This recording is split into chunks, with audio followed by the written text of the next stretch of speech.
as you know, I don't like to edit Right. podcasts. I just don't. I never have. I never will. People think, wow, what an authentic guy. Yeah, but also I'm lazy. I don't want to Yeah. edit it.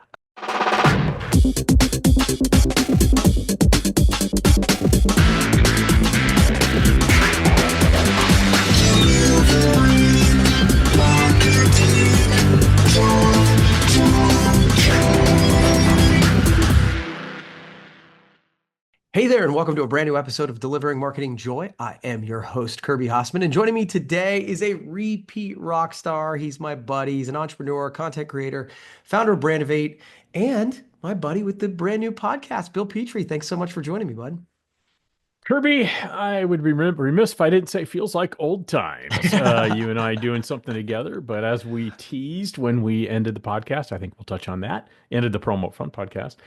Can't get rid of us that easily. So here we are, darkening your doorsteps yet again. Yeah, man. So that leads really nicely into my first question, which is, obviously we had our podcast. We did it for many years, Yeah. and it recently came to an end in really a kind of a nice way. And Yeah. you launched a new podcast called Between Two Brands. So I just Yeah. want to talk about that. Like, how's the new podcast going? Tell us a little bit about it. I think it's going well. I always struggle when people ask me how things like that are going. I'm not Sure. sure it's for me to judge. I mean, I can tell you the response has been good and all that. I'm enjoying it. It's a different Mhm. format than what you and I had done. There's a little bit of the familiarity. What I'm enjoying the most out of it, I think, is the ability to talk to someone different every week. Not that I didn't enjoy speaking with you every week. I Sure. most certainly did. Yeah. Wouldn't do it for 8.5 years if I didn't. Um, but it's kind of interesting to talk to people like a Nick Latour, like a Josh Ellis, or like last week, a Brittany Phrase from Hirsch to get their different perspectives. And the goal for me is to have other people get to know those folks through some intentionally funny and awkward questions. And so far, I think we're doing okay. So far, I think we're doing okay. But like I said, that's for other people to judge. And you started a new podcast too. I know we're not supposed to reverse the whip here, but you started the one with Jade as well. Yeah, man. What I like about what you said though is you and I do speaking as well, and people come to you and say, how'd the speech go? And you're just like, it seemed okay I don't from know. You my tell end. me. Yeah, right. Like Yeah. so I hear you on that. That being said, I think the idea of the metrics we have to go by, Yeah. views, feedback, engagement, and from what I'm seeing, it feels Mhm. like you're getting a lot of all of that. Very much so. Yeah. Very much so. Again, we're in the early stages. Let's Sure. see, how it plays out over the long term. But I think initially, I'm very pleased with the response, the Yeah. engagement, the excitement I'm hearing from people who I hadn't heard from before on podcasts that I've done, with you and with other people. So that's exciting to me as well. Time will tell, but I'm cautiously optimistic. How's that? Yeah, that's fair. That's fair. So, and you kind of touched on this, kind of like what you're enjoying Yeah. the spontaneity and the new voices. But has there Yeah. anything that has really surprised you about doing it so far? Again, I know it's new, but Yeah, I'd say what surprised me is the thing I was most nervous about, which was the front end of the podcast. For those of you who don't know, the podcast format is me for the first 5 to 10 minutes talking about whatever I want to talk about. Well, hopefully, generally, it's probably going to be focused on branded merchandise and marketing and branding. Could be other things as well. Then I bring a guest on. They are bringing 1 to 2 topics that I have no idea of, which is something I always enjoyed doing with Kirby. So it's fun to have other people throw those curveballs at me.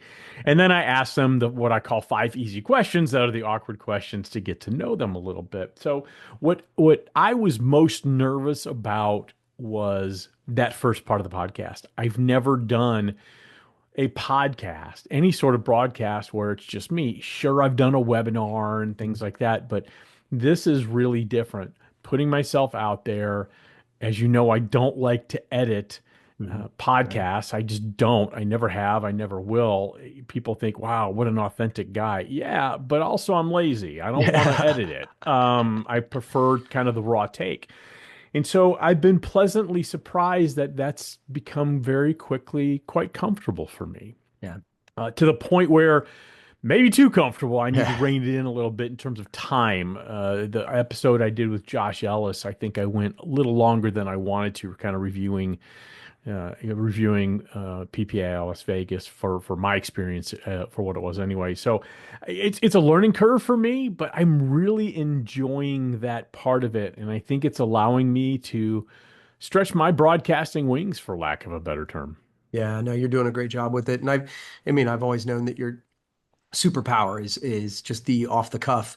It was the thing I think you and I enjoyed, and I love that you've brought that to the new thing too. So Yeah. definitely recommend checking out Between Two Brands. It's on the Brand of Eight. So if you go wherever you get podcasts, you can Yep. find it there. So I will make that pitch for Bill because I think it's been going really well. I personally like watching on YouTube because I still enjoy watching your expressions and all that sort of thing. So it's in all the places, right? It's in all of the places. Yeah. So look, you are, especially in our industry, but you're very well known for content marketing and content creation between blogs and podcasts and videos. You know, you've built a personal brand and built a business brand as well. Yeah. And I know people come to you and ask you for advice, so I want to do that on behalf of the people. What advice can you give people that want to go down this content marketing path? Don't do it. No. If you want, I'm a believer, and I think you introduced me to this topic, or at least I became much more conscious of it after you and I started talking about it, about the difference between push and pull marketing. And I know that it's a Gary Vaynerchuk original, I believe.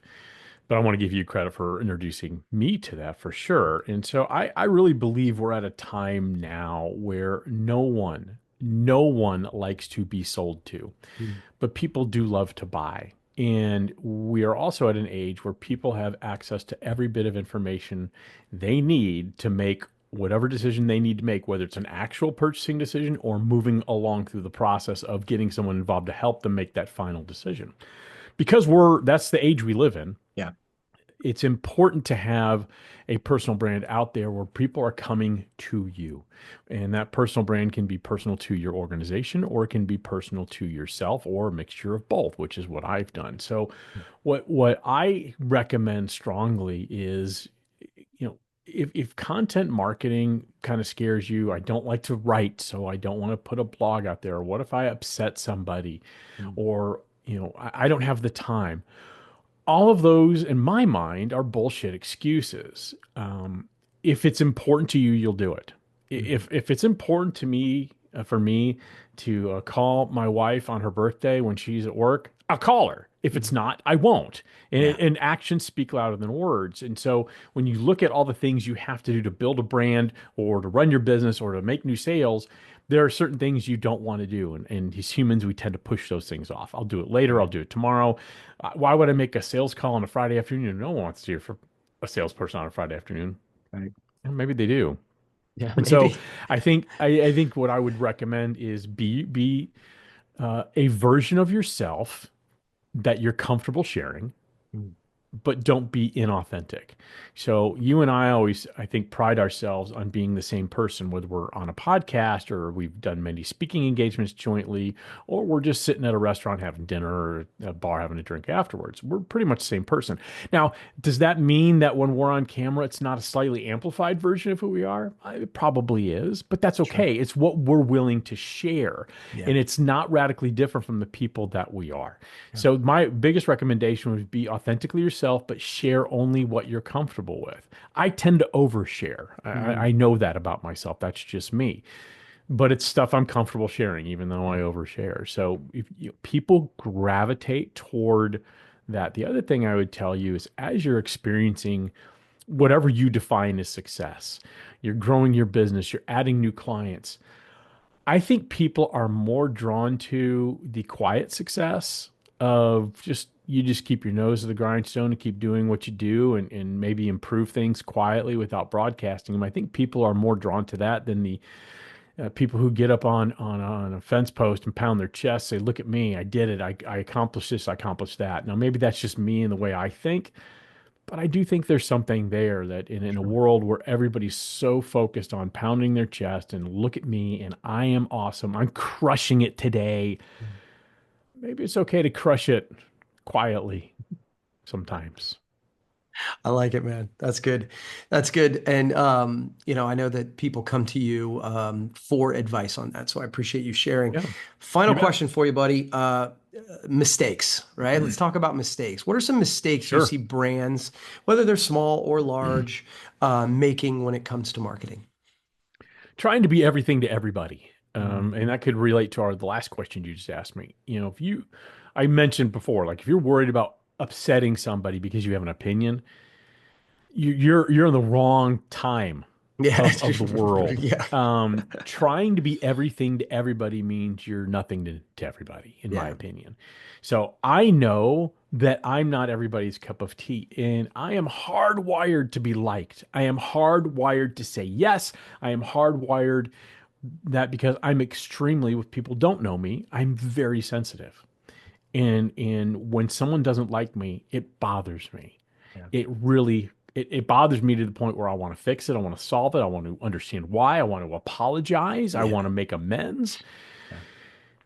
But I've had to make peace with the fact that, some people just don't like me because I'm me. And Yeah. and that's okay. And Yeah. so I'm very comfortable having an opinion and all that. So don't try to be everything to everybody. Find the audience that's likely to buy from you and buy whatever it is you're selling, a product, a service, whatever it is, and talk to those people. They'll come to you. Right. Be yourself. Don't be a politician. Look, no one likes politicians, and that's my only political comment I'm making. But nobody likes politicians because it's like, well, he says that to that person over there, and they said the exact opposite to me, which is the real person. Right. So, from a marketing perspective, find the people who you're going to appeal to and market the hell to them.